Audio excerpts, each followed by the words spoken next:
ലാ ലാ ലേ ലാ ലാ ലാ ലാ ലാ ലേ. ആ ഒരു മിനിറ്റ് എന്താ നിന്റെ പ്ലാൻ?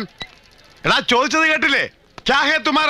ബാബാ ഒരു കാര്യം പറയാണ്ട്, ഞാന് ഇന്നലെ ഒരു സമരം കണ്ടിട്ട് എന്റെ ഭഗവാനെ ശരിക്കും പറഞ്ഞു കഴിഞ്ഞാൽ എനിക്ക് ചിരിക്കണോ കരയണോ എന്നൊന്നും തോന്നില്ല. എന്തോ ഒരു പ്രത്യേക ഒരു നിർവികാരികമായ ഒരു അവസ്ഥ എന്നൊക്കെ പറയില്ലേ, അതായത് കുളിര് കോരുന്ന ഒരു അവസ്ഥ എന്നൊക്കെ പറയുന്നില്ലേ, അങ്ങനെയായി പോയി എനിക്ക്.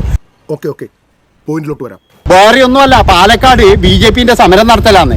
അവിടെ ഗണേഷ് കുമാർ വന്നിട്ട് എന്തോ ഒരു കാര്യം ഉദ്ഘാടനം ചെയ്യാൻ വേണ്ടി വന്നതാന്ന്. അപ്പൊ ആ ഒരു സമയത്ത് എന്ന് പറഞ്ഞാൽ BJPന്റെ ആൾക്കാരൊന്നും വിളിച്ചില്ല എന്നാണ് എനിക്ക് തോന്നുന്നത്. അവിടെ ഉണ്ടായിരുന്നതെന്ന് പറഞ്ഞാൽ ശ്രീകണ്ഠൻ ഉണ്ട്, അതുപോലെ തന്നെ MLA ആയ രാഹുൽ മാങ്കൂട്ടത്തിലുണ്ട്, പിന്നെ എന്ന് പറഞ്ഞാൽ ഗണേഷ് കുമാർ ഉണ്ട്. എന്നിട്ട് അപ്പോഴാണ് അവിടെ ഭയങ്കരമായിട്ട് പുറത്ത് സമരം പ്രതിഷേധം എന്ന് പറഞ്ഞിട്ടൊരു സമരം നടക്കുന്നത്. ഏതായാലും ആ സമരത്തിന്റെ അടുത്തേക്ക് അപ്പോൾ തന്നെ എന്ന് പറഞ്ഞാൽ നമ്മുടെ ക്യാമറമാരുണ്ടല്ലോ അവിടെ അങ്ങോട്ട് നീങ്ങി. അവിടെ നീങ്ങുമ്പോൾ ഒരുത്തൻ ഈ സമരത്തിന്റെ നടുക്ക്, അതായത് ഒരാളെ ഇങ്ങനെ പൊക്കി കൊണ്ടുപോകുമ്പോൾ ഒരു ലേഡി, പിന്നെ SIനെയാണെന്ന് എനിക്ക് തോന്നുന്നത്, ആ SIനെ ഇങ്ങനെ പിടിക്കുകയാണ് സ്വകാര്യ ഭാഗത്തേക്ക്. കണ്ടോണ്ട് നിന്ന് എന്റെ കരളാ വാടിപ്പോയത്.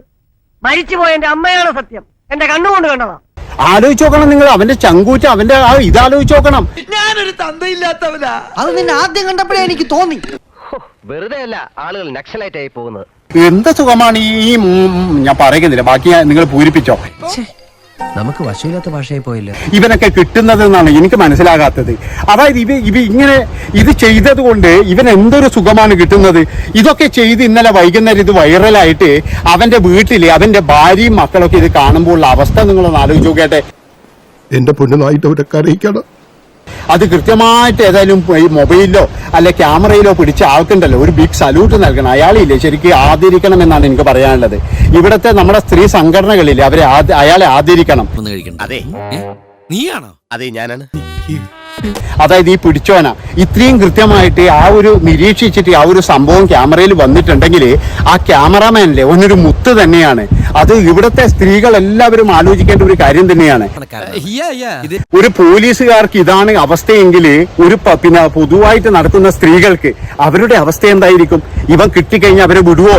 ഇവ കിട്ടിക്കഴിഞ്ഞാൽ ചിലപ്പോൾ അവരെ മാനഭംഗപ്പെടുത്തുക വരെ ചെയ്യുന്നതാണെങ്കിൽ എനിക്ക് പറയാനുള്ളത്. അപ്പോൾ തൽക്കാലം വിരമിക്കട്ടെ. നമോ വാഗം വിട.